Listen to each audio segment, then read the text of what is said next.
নমস্কাৰ বন্ধুসকল আপোনালোক সকলোকে পুনৰবাৰ স্বাগতম জনাইছো আজিৰ এই ভিডিঅ'টোত পাৰ্মানেন্ট ৰেসিডেন্স সাৰ্টিফিকেট PRC আপোনালোকে অনলাইন কিদৰে নিজৰ মোবাইলতে এপ্লাই কৰিব পাৰিব সকলোখিনি আপোনালোকক স্টেপ বাই স্টেপ জনাই দিম তো আপোনালোকে ভিডিঅ'টো শেষলৈকে চাই থাকিব প্ৰথমতে আপোনালোকে গুগলত সাৰ্চ কৰিব অনলাইন ডিস্ট্ৰিক্ট আসাম তো সাৰ্চ কৰাৰ পিছত আপোনালোকৰ তাত এই পেজখন খুল খাব আৰু ইয়াতে আপোনালোকৰ তাত যেটো প্ৰথমতে অপচন দেখিছে হোম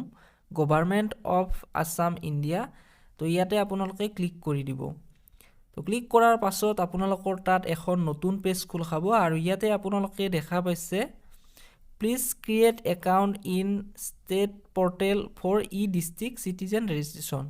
তো ইয়াতে আপোনালোকে ক্লিক কৰি দিব তো ক্লিক কৰাৰ পাছত আপোনালোকৰ তাত এই পেজখন খুল খাব তো ইয়াতে আপোনালোকে প্ৰথমতে আপোনালোকে এটা একাউন্ট ক্ৰিয়েট কৰিব লাগিব ইয়াতে লগইন হোৱাৰ আগত তো একাউন্টটো কেনেকৈ খুলিব তো মই আপোনালোকক দেখুৱাইছো তো ইয়াতে আপোনালোকে তলফাললৈ যেটো ক্ৰিয়েট একাউন্ট তো ইয়াতে আপোনালোকে ক্লিক কৰি দিব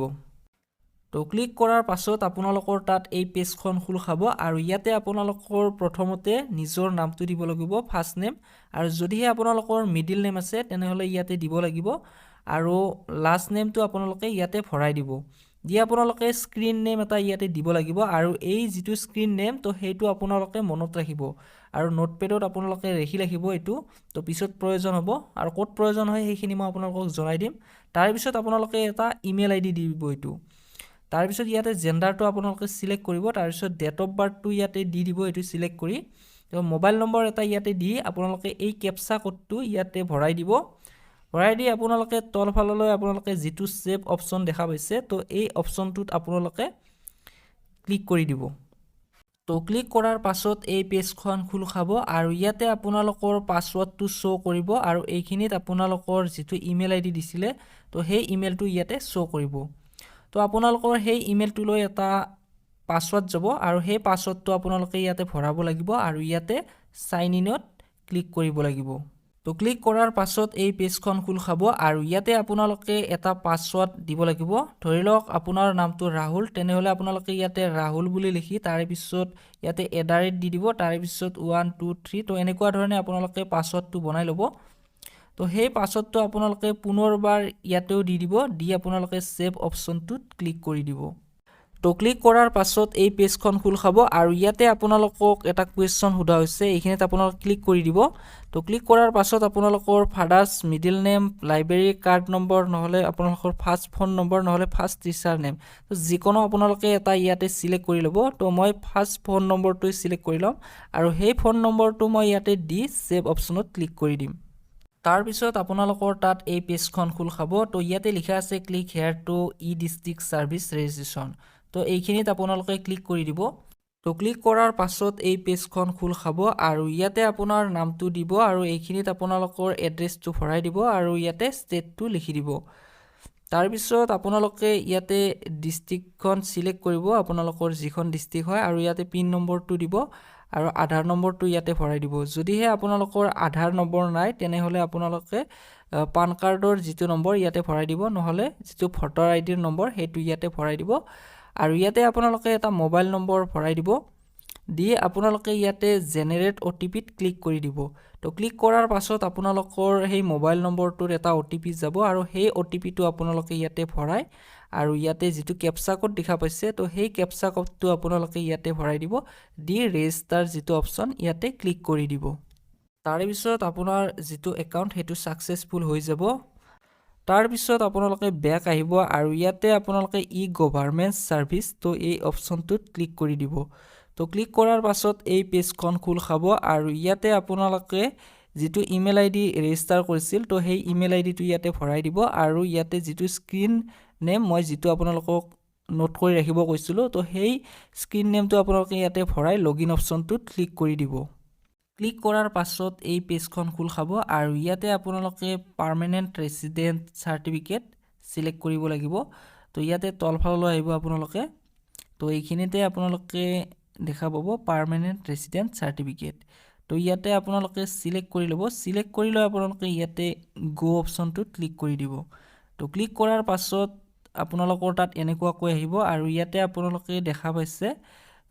পাৰ্মানেণ্ট ৰেচিডেন্ট চাৰ্টিফিকেট তো ইয়াতে আপোনালোকে যেটো অনলাইন তো ইয়াতে ক্লিক কৰি দিব তো ক্লিক কৰাৰ পাছত আপোনালোকৰ তাত এনেকুৱা কৈ আহিব আৰু ইয়াতে আপোনালোকে সাবমিট অনলাইনত ক্লিক কৰি দিব তাৰ পাছত আপোনালোকৰ তাত এই পেজখন খোল খাব আৰু ইয়াতে আপোনালোকৰ যিখিনি ষ্টাৰ মাৰ্ক দিয়া আছে সেইখিনি বাধ্যতামূলক হয় তো ইয়াতে আপোনালোকৰ প্ৰমাণ পত্ৰৰ ভাষাটো ইয়াতে সিলেক্ট কৰিব যেটো হয় আপোনালোকে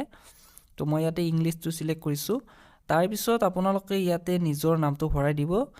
তাৰ পিছত ইয়াতে জন্মৰ তাৰিখটো দি দিব ইয়াক ক্যালেন্ডাৰ অপচনটোত ক্লিক কৰি তাৰ মোবাইল নম্বৰটো ইয়াতে দি দিব আপোনালোকৰ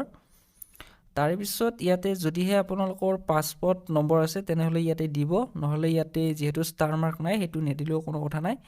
তাৰ পিছত ইয়াতে আপোনালোকৰ ফাদাৰ্স নেম দিব মাদাৰ্স নেম ইয়াতে দি দিব তাৰপিছত পত্নী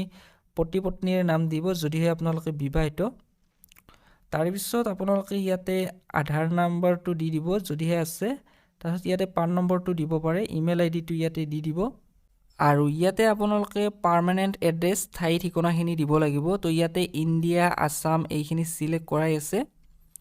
তো এইখিনিত আপোনালোকে ডিস্ট্ৰিক্টটো সিলেক্ট কৰি দি দিব তাৰ পিছত ইয়াতে সাব ডিভিজনটো দি দিব আৰু ইয়াতে ৰেভিনিউ সাৰ্কলটো দি দিব আপোনালোকৰ যেটো হয় হেতু ইয়াতে সিলেক্ট কৰি দি দিব তাৰ পিছত ভিলেজ টাউন যি হয় আপোনালোকে ইয়াতে সিলেক্ট কৰিব তাৰ পিছত ইয়াতে পোষ্ট অফিসটো সিলেক্ট কৰিব তাৰ পিছত আপোনালোকৰ মৌজা কি হয় হেতু ইয়াতে আপোনালোকে সিলেক্ট কৰি দি দিব তাৰ পিছত পুলিশ ষ্টেচনটো ইয়াতে দি দিব আৰু যদিহে আপোনালোকৰ হাউস নম্বৰ আছে ইয়াতে দি দিব আৰু এটো নিদিলেও কোনো কথা নাই ষ্টাৰ মাৰ্ক নাই যেহেতু আৰু পিন নম্বৰটো আপোনালোকে ইয়াতে দি দিব আৰু যদিহে আপোনালোকৰ পাৰ্মানেন্ট এড্ৰেছ আৰু ৰেসিডেন্টেল এড্ৰেছ একে হয় তেনেহলে আপোনালোকে ইয়াতে টিক কৰি দিব তো টিক কৰাৰ পিছত আপোনালোকৰ ইয়াতে যিমান বিলাক অপচন আছে সকলোবোৰ ফিল আপ হৈ যাব আৰু ইয়াতে পিআৰসিৰ আবেদনৰ কাৰণটো দিয়া আছে আৰু ইয়াতে আপোনালোকৰ লাষ্ট যিখন ইনষ্টিটিউট মানে হেউটিয়া শিক্ষা গ্ৰহণ কৰা অনুষ্ঠানৰ নাম ইয়াতে দি দিব লাগিব তাৰ পিছত আপোনাৰ যদি কিবা ক্ৰিমিনেল তেনেহলে আপোনালোকে ইয়াতে ইয়েস কৰিব লাগিব অন্যথা এটো নো কৰি থৈ দিব আৰু ইয়াতে আপোনালোকে এটাচমেন্ট সেকশনত কিছুমান ডকুমেন্ট আপলোড কৰিব লাগিব তো ইয়াতে আপোনাৰ পাসপোৰ্ট সাইজ ফটো এখন আপলোড কৰিব লাগিব তো এটো আপোনালোকৰ 50 KB ৰ ওপৰত হ'ব নালাগিব আৰু সাইজটো আপোনালোকৰ জেপিজি জেপিইজি বা পিএনজি ফৰমেটত হ'ব লাগিব তো ইয়াতে ফটোখন আপোনালোকে আপলোড কৰি নেক্সট আপোনালোকে ইয়াতে যিখন আপোনাৰ খাজানাৰ ৰচিদ তো সেইখন ইয়াতে আপলোড কৰিব লাগিব নেক্সট আপোনালোকে ভাৰতীয় পাসপোৰ্ট নাইবা 1951 চনৰ প্ৰমাণপত্ৰ আপোনালোকে ইয়াতে এখন আপলোড কৰিব লাগিব তাৰ পিছত আপোনালোকৰ ভোটৰ তালিকাখন ইয়াতে আপোনালোকে আপলোড কৰিব লাগিব আৰু ইয়াতে অভিভাৱকৰ ন্যূনতম 20 বছৰ স্থায়ীভাৱে একেৰাহে বাস কৰা নথিপত্ৰখন আপোনালোকে ইয়াতে আপলোড কৰিব লাগিব তাৰ পিছত আপোনালোকে জন্মৰ প্ৰমাণপত্ৰখন ইয়াতে আপলোড কৰিব লাগিব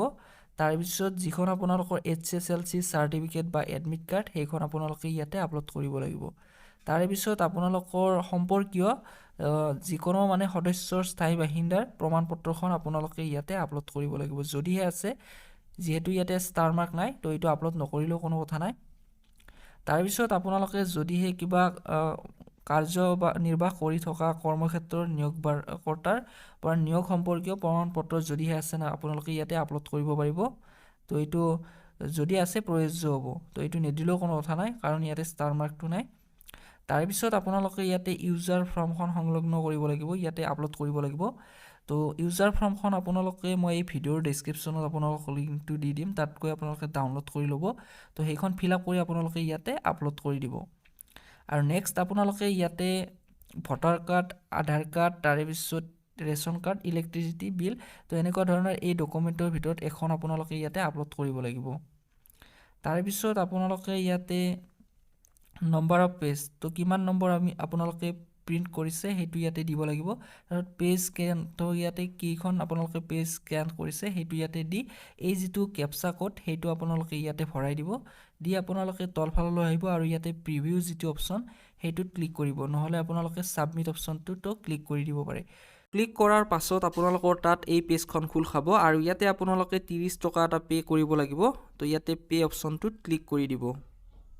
তাৰে পিছত আপোনালোকৰ তাত এনেকুৱা কৈ আহিব আৰু ইয়াতে আপোনালোকে পে ইউ মানিত অপচনত ক্লিক কৰি দিব তাৰে পিছত আপোনালোকে প্ৰচিড টু পেড ইয়াতে ক্লিক কৰি দিব আৰু ইয়াতে আপোনালোকে ডেবিট কাৰ্ড ক্ৰেডিট কাৰ্ড বা পেটিএমেৰে আপোনালোকে 30 টকা পে কৰিব লাগিব তো পেমেন্ট কৰাৰ পিছত আপোনালোকে একনলেজমেন্ট ৰিসিপ্টখন ডাউনলোড কৰিব পাৰিব আৰু সেই একনলেজমেন্ট ৰিসিপ্ট নাম্বাৰেৰে আপোনালোকে PRC খন ডাউনলোড কৰিব পাৰিব তো এইখিনি আছিল প্ৰসেস আৰু যদিহে আপোনালোকৰ অনলাইন এপ্লাই কৰোতে কিবা অসুবিধা হয় তেনেহলে কমেন্ট কৰি জনাব তো ভিডিওটো এইখিনিতে সামৰিছো আজিলৈ ইমানে জয় আই অসম